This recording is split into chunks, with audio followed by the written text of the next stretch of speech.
यह शक्ति भी आप हमें दो। जय महेश, जय श्री कृष्ण। ज्येष्ठ मास के शुक्ल पक्ष के नवमी को महेश नवमी मनाई जाती है। यह तिथि महत्वपूर्ण है।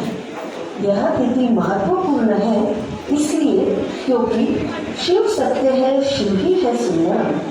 शिव सत्य है, शिव ही है सुंदरम। शिव से है सारे सब वैष्णव। शिव है पिता, शिव ही सखा। शिव के ही वंशज है हम, शिव के ही वंशज है हम।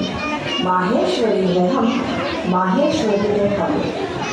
महेश नवमी के दिन ही माहेश्वरी समाज की वर्षोत्पत्ति हुई थी। इस दिन माहेश्वरी समाज को अपना अस्तित्व मिला। तो चलिए इस कथा और नाटक के साथ हम जानेंगे माहेश्वरी समाज का इतिहास और वर्षोत्पत्ति।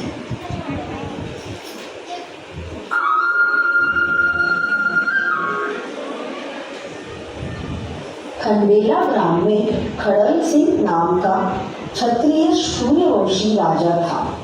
राजा बड़े प्रतापी, धार्मिक और शूरवीर थे। अपनी प्रजा का वो बहुत अच्छे से पालन करते थे और प्रजा भी बहुत खुश थी। लेकिन राजा और रानी चिंतित थे क्योंकि राजा को कोई संतान नहीं थी। तब राजा ने मंत्रियों के साथ परामर्श करके ऋषि मुनियों की बैठक बुलाई। सभी ऋषि मुनियों को आमंत्रण दिया। हे राजन, आपकी पीड़ा हमें ज्ञात है। पुत्र प्राप्ति के लिए आप पुत्रेष्टि यज्ञ करवाइए। भगवान की कृपा से आपको पुत्र प्राप्ति जरूर होगी। राजा ने गंभीरता से सोचा और बड़े ही आस और श्रद्धा से पुत्रोष्टि यज्ञ करवाया। राजा को 24 रानियां थी। समय पाते ही उसमें से पंचायती रानी गर्भवती हुई और एक सुंदर पुत्र का जन्म हुआ। राजा ने पुत्र उत्सव बड़े धूमधाम से मनाया। सभी ज्योतिषी और ऋषि मुनियों को पुत्र जन्म के उपलक्ष्य में खंडेला ग्राम आमंत्रित किया और ऋषि मुनियों ने पुत्र का नाम सुजान कुंवर रखा। हे राजन, पुत्र प्राप्ति की आप सभी को बधाई। आपकी पुत्र कामना पूरी हो गई। आज से इस बालक को सुजान कुंवर के नाम से पहचान मिलेगी। सुजान कुंवर बड़े बुद्धिमान, धर्मनिष्ठा, शूरवीर राजा बनेंगे। किंतु राजन, आप सुजान कुंवर को 18 वर्ष की आयु तक उत्तर दिशा में जाने से रोकना होगा। उन्हें अभी उत्तर दिशा में न जाने दें। आपकी आज्ञा का पालन होगा मुनिवर।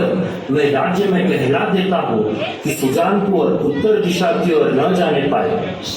दिन बीतते गए और समय यूं ही निकलता गया।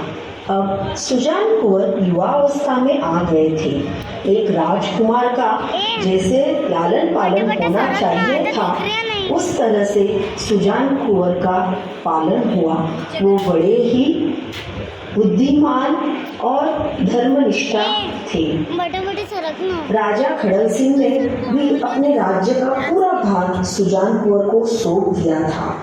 एक दिन की बात थी। सुजान कुंवर अपने 72 उमराव के साथ शिकार पर निकले। उमराव यानी सरदार और शिकार पर निकले। उनको ध्यान में रहा और वह उत्तर दिशा की ओर शिकार को चल दिए। जब सुजान कुंवर उत्तर दिशा की ओर शिकार करने गए तो वहां उनको ऋषि मुनि यज्ञ करते हुए दिखाई दिए। सुजान कुंवर जैन धर्म से प्रभावित थे तो उन्हें लगा यह यज्ञ में हिंसा हो रही है। उस कारणवश उन्होंने अपने उमराव को यज्ञ को रोकने का आदेश दिया। जैसे ही सुजान कुंवर की आज्ञा पाई, उमराव ने यज्ञ को भंग किया। यज्ञ भंग हो चुका था। ऋषि मुनि यज्ञ को भंग देखकर क्रोधित हुए और उन्होंने सुजान कुंवर और 72 उमराव को श्राप दिया। हे राजन, आपने हमारा यज्ञ भंग किया है। से आपके सारे उमराव को श्राप देते हैं कि आप पत्थर में परिवर्तित हो जाए।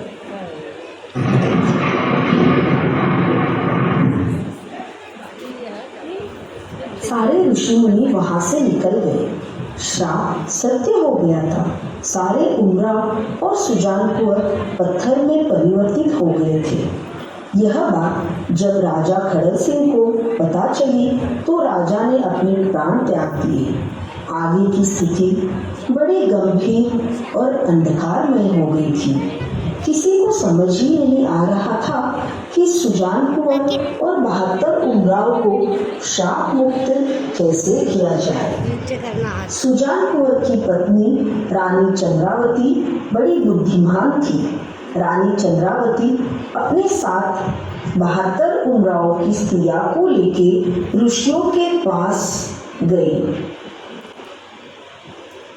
हे ऋषिवर, मेरे पति और सारे उमराव से बड़ी गलती हो गई है। मैं आपसे क्षमा मांगती हूँ और प्रार्थना करती हूँ कि सभी को श्राप मुक्त कर दीजिए। हे रानी, हमारा दिया गया श्राप हम वापस नहीं ले सकते। आप भगवान महेश और देवी पार्वती की आराधना करें और उनके शरण में जाएं। अब यह श्राप को वापस लेंगे और सभी को श्राप मुक्त कर देंगे। ऋषियों के कहने अनुसार चंद्रावती और सभी स्त्रियां भगवान महेश और देवी पार्वती की तपस्या करने लगी। वे उनके दर्शन के इच्छुक थी। अब भगवान महेश तो यही आशुतोष जो जल्दी प्रसन्न होकर अपने भक्तों को दर्शन देते हैं। भगवान महेश उन सभी स्त्रियों की तपस्या से प्रसन्न हुए और देवी पार्वती सहित सभी को दर्शन दिया। सभी स्त्रियों ने देवी पार्वती और भगवान महेश को नमन किया। सदा सुहागन रहो, सौभाग्यवती भव, धन पुत्र से भरपूर परिपूर्ण हो।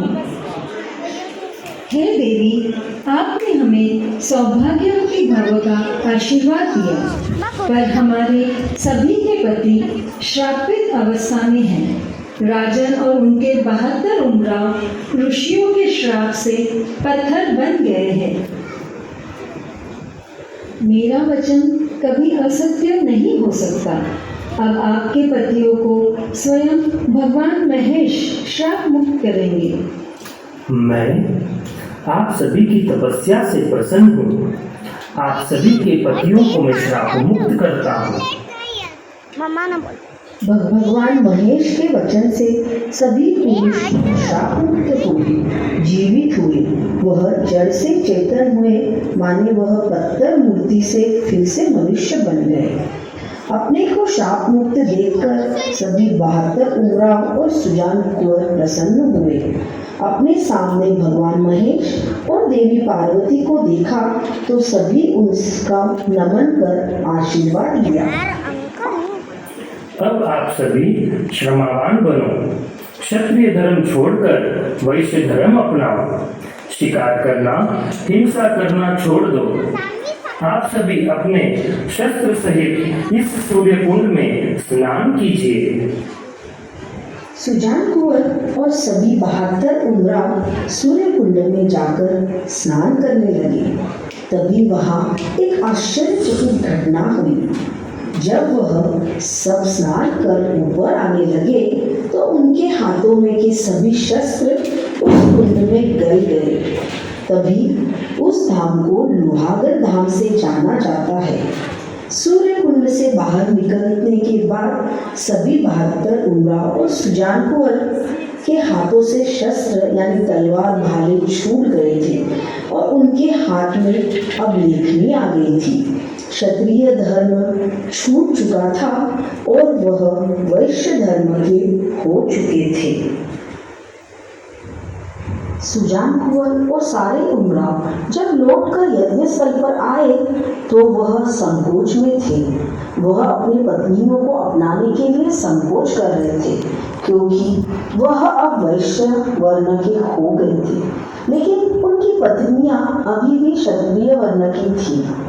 देवी पार्वती को उनके संकोच के बारे में पता लग गया था। मैं आप लोगों के संकोच के बारे में जानती हूँ। इसका एक उपाय है मेरे पास। जो भी पति पत्नी हैं वो मेरे 4 फेरे लगाएं। जो भी पति पत्नी हैं ये 4 फेरे लगाते ही उनका गठबंधन पुनः स्थापित हो जाएगा। जैसे देवी पार्वती ने कहा, सभी फेरे लगाए और सभी पति पत्नी गठबंधन में बन गए और सभी वैश्य धर्म के हो गए थे। ऐसे ही भगवान महेश और देवी पार्वती के आशीर्वाद से वह वैश्य वर्ण के हो गए। सुजान कुंवर और 72 उमराव को नया जीवन दान मिला।